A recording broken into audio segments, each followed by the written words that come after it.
ഇനി ഞാൻ ഒരാളെ കൂടെ ഇങ്ങോട്ട് ക്ഷണിക്കുകയാണ്. നമ്മൾ ഷാഫിക്ക് ഇങ്ങനെ പുതിയ പാട്ടുകാർക്ക് അവസരം കൊടുക്കുന്ന കാര്യം പറഞ്ഞതുപോലെ പല പരീക്ഷണങ്ങൾക്കും ഷാഫിക്ക സിനിമകൾ നിന്നിട്ടുണ്ട്. അതുപോലെ ഒരു ചിത്രം അദ്ദേഹം മലയാളിക്ക് സമ്മാനിച്ചതാണ് ഒരു പഴയ ബോംബ് കഥ എന്ന് പറയുന്ന ചിത്രം. അതിലെ നായകൻ അദ്ദേഹവുമായി ഷാഫി സാറുമായി വലിയ അടുപ്പം സൂക്ഷിക്കുന്ന കലാകാരൻ, നമ്മളുടെയും സുഹൃത്ത്, സഹപ്രവർത്തകൻ, സ്നേഹപൂർവ്വം സ്വാഗതം ചെയ്യുന്നു പ്രിയപ്പെട്ട ബിബിൻ ജോർജ്.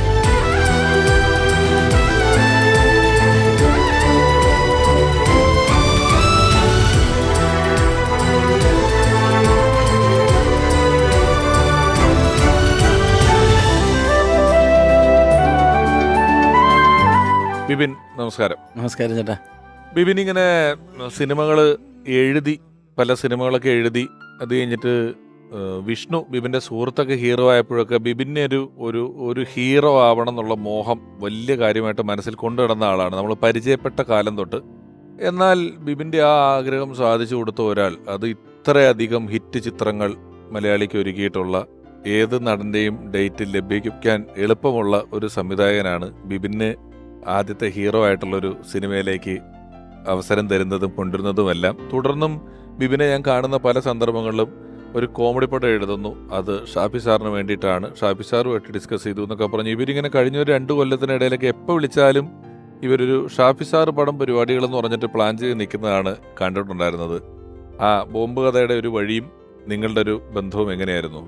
ചേട്ടാ, ഞാൻ ഷാഫി സാറിനെ കാണുന്നത് ഇപ്പം നോർമലി നമ്മളെ ഒരാളെ ഒരു അപകടത്തിൽ നിന്ന് രക്ഷിക്കുക എന്നൊക്കെ പറയില്ലേ, ആ ഒരു അവസ്ഥയിലാണ് ആദ്യം കാണുന്നത്. നമ്മളൊരു അമ്മയുടെ ഷോ ഞാനും വിഷ്ണു കൂടി ഒരു സ്കിറ്റൊക്കെ എഴുതിയിട്ട്, അപ്പോൾ ഈ ചേട്ടനറിയാമല്ല, എല്ലാ ആർട്ടിസ്റ്റുകളും നമ്മളിങ്ങനെ പറഞ്ഞു കേൾപ്പിച്ച് എല്ലാവരും ഓരോ അഭിപ്രായങ്ങൾ പറഞ്ഞ് ഇത് തീരുന്നില്ല, അഭിപ്രായങ്ങൾ തീരുന്നില്ല.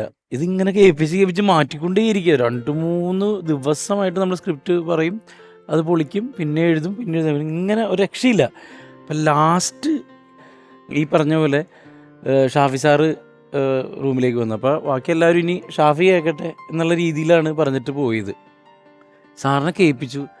സാറ് മുഖത്ത് ഒരു ചിരിയോ ഒന്നും ഉണ്ടായില്ല കേട്ടോ. അപ്പം വിഷ്ണു ഞാനും ഇവിടെ അടുത്ത പൊളിക്കാൻ റെഡിയായി.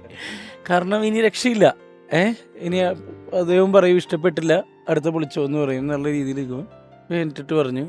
അത്രയും അടുത്തിരുന്നു ഞങ്ങൾക്ക്. അപ്പോൾ പറഞ്ഞ് ഇത് ഓക്കെയാണ്, നല്ല സ്ക്രിപ്റ്റാണെന്ന് പറഞ്ഞിട്ട് പോയി. അതൊരു വലിയൊരു ആശ്വാസം വരുന്നു ഒരു തരത്തിൽ പറഞ്ഞു കഴിഞ്ഞാൽ.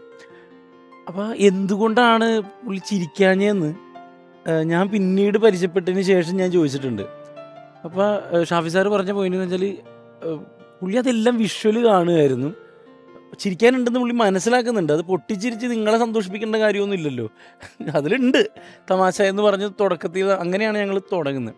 പിന്നെ ഞാൻ റോൾ മോഡൽ എന്ന് പറഞ്ഞ പടത്തിൽ, റാഫി സാറിൻ്റെ പടത്തിലാണ് പിന്നെ എനിക്കൊരു നല്ലൊരു വേഷം കിട്ടുന്നൊരു പടം. അപ്പം ആ പടത്തിൽ നീ ഒരു നെഗറ്റീവ് വേഷം, വില്ലനാണ്. അപ്പം അതിൻ്റെ ഫൈറ്റ് എടുത്തത് ഷാഫി സാറാണ്. അന്ന് റാഫി സാറ് ഇല്ലാത്ത ദിവസം എടുത്തത്. അങ്ങനെയാണ് എന്നെ ഒരു നടൻ എന്നുള്ള രീതിയിൽ പുള്ളിക്ക് അറിയാവുന്നത്. പിന്നീട് ഈ പറയുന്ന ബിഞ്ചു ജോസഫ്, സുനിൽ കർമ്മ എന്ന് പറഞ്ഞവർ സ്ക്രിപ്റ്റായിട്ട് വന്നപ്പോൾ ഇങ്ങനൊരു സംഭവം കൊണ്ടുവന്ന്. അപ്പം അതിൽ കോമഡി ഉണ്ട്. അപ്പോഴും ഞാൻ ഇപ്പോഴും പറയുന്നത്, ഇപ്പോൾ ഒരു പക്ഷേ എൻ്റെ കൂടെ ഉണ്ടായിരുന്ന, ഞാൻ ചേട്ടനോടൊക്കെ പറഞ്ഞിട്ടുണ്ടാവാം, അല്ലെങ്കിൽ വിഷ്ണുവിനോട് പറഞ്ഞിട്ടുണ്ടാവാം, ഇത് നമ്മൾ നായകനാവണം എന്ന് പറയുന്നത് എപ്പോഴും എനിക്കൊരു സിനിമയിൽ വരുന്നത് തന്നെ ഒരു ബാലികറാമലായിരുന്നു.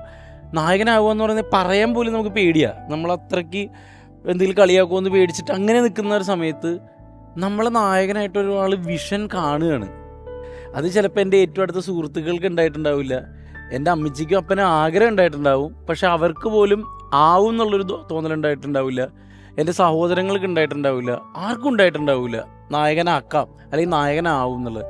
ഒറ്റ ഒരാൾക്കേ ഉണ്ടായിരുന്നുള്ളൂ, അത് ഷാഫി സാറിനാണ്. അപ്പോൾ ഞാൻ ആ സ്ക്രിപ്റ്റ് കേൾപ്പിച്ചപ്പോൾ ഞാൻ ചോദിച്ചത്, സാറേ എന്നെ വെച്ചിട്ട് ചെയ്യുമോ എന്ന് ചോദിച്ചു. പുള്ളി പറഞ്ഞ് ഞാൻ ചെയ്യും ഇതെന്ന് പറഞ്ഞു. കാരണം ചേട്ടൻ ആദ്യം പറഞ്ഞതാണ് എൻ്റെ ടൈറ്റിൽ. കാരണം അതുവരെ സൂപ്പർ സ്റ്റാർസിനെ വെച്ച് മാത്രം സിനിമ ചെയ്തുകൊണ്ടിരുന്നതാണ്. ആദ്യമായിട്ടൊരു പുതുമുഖത്ത് വെച്ച് ചെയ്താണ് ഷാഫി സാറ്. അപ്പോൾ ഇപ്പം ഇന്ന് വരെ റൈറ്ററായിട്ട് നിൽക്കുമ്പോഴും ഉള്ളിൽ ആഗ്രഹം ഉണ്ടായിട്ട് പോലും പലപ്പോഴും ഇപ്പം ഞാൻ ഒരു പരിപാടി കഴിഞ്ഞാൽ വരുന്നത്, എനിക്ക് ഈ റൈറ്റർ എന്നുള്ള രീതിയിലല്ലാതെ എൻ്റെ വരുമാന മാർഗ്ഗം ഇപ്പോൾ ഈ പറയുന്ന അഭിനയവും ഇങ്ങനെയുള്ള ചെറിയ ചെറിയ പരിപാടികളാണ്. അതിനൊക്കെ കാരണക്കാരൻ ഷാഫി സാറാണ്. ഒരു സംശയവുമില്ല. ഞാനിത് പലതവണ പറഞ്ഞിട്ടുണ്ടെങ്കിൽ ഇപ്പം ഇവൻ്റെ ഈ ആഗ്രഹത്തിൻ്റെ ഒരു ആക്കം മനസ്സിലാക്കണമെങ്കിൽ അത് പറഞ്ഞേ പറ്റുള്ളൂ. കാരണം അമർക് ബ്രാൻഡണി എന്ന് പറയുന്ന പടം ഇവരെഴുതിയപ്പോൾ 3 ഹീറോയാണ്. അതിൽ ഒരു ഹീറോയ്ക്ക് കാല് വയ്യ, അങ്ങനെ എഴുതിയവൻ. അപ്പോൾ ആ വേഷം എന്തായാലും മറ്റാർക്കും പോവില്ലല്ലോ. പക്ഷെ അത് ജയസൂര്യക്ക് കൊടുക്കുകയും അത് ഗ്രാഫിക്സ് ചെയ്ത് ജയസൂര്യയുടെ കാല് വയ്യാത്ത ഒരാളാക്കിയിട്ടാണ് ജയസൂര്യ ആ സിനിമയിൽ അഭിനയിച്ചേക്കുന്നത്. ഇപ്പോഴും നിങ്ങൾ അമർക് ബ്രാൻഡണി കണ്ടാൽ എന്തിനാണ് ജയസൂര്യയുടെ ക്യാരക്ടറിന് അങ്ങനെ ഒരു കാലം വെച്ചാൽ കഥാപരമായി തൊങ്കി തൊങ്കി നടന്നു നമുക്ക് തോന്നും സിനിമ മുഴുവനും നടക്കുന്നത് അത് ഇവന് കിട്ടുമെന്നും പറഞ്ഞ് എഴുതി വെച്ചതായിരുന്നു. അപ്പൊ അന്നേ ഇങ്ങനെ ഇവൻ പറഞ്ഞ പോലെ പക്ഷേ ഇവനൊരു കോൺഫിഡൻസ് ഉണ്ടായിരുന്നു അതാകും എന്നുള്ളത്. അത് അവിടെ എത്തി. അതിലും നമ്മളിപ്പോൾ ഷാഫി സാറിന്റെ പടത്തിലെ പാട്ടുകളെ പറ്റിയൊക്കെ പറഞ്ഞു. ഹാല് ഹാല് എന്ന് പറയുന്ന പാട്ട് അഫ്സലിക്കാണോ അത് പാടി? അഫ്സലിക്കാണ് ആ പാട്ട് പാടിയിരിക്കുന്നത് അല്ലേ? ആ അഫ്സലിക്ക പാടിയ പാട്ട് അതിന് കൊറിയോഗ്രാഫിക്കുള്ള അവാർഡ് കിട്ടി. നിന്നെ വെച്ച് ഡാൻസ് കളിപ്പിച്ചു, ഫൈറ്റ് ചെയ്യിച്ചു, അത്രയൊക്കെ ചെയ്തു.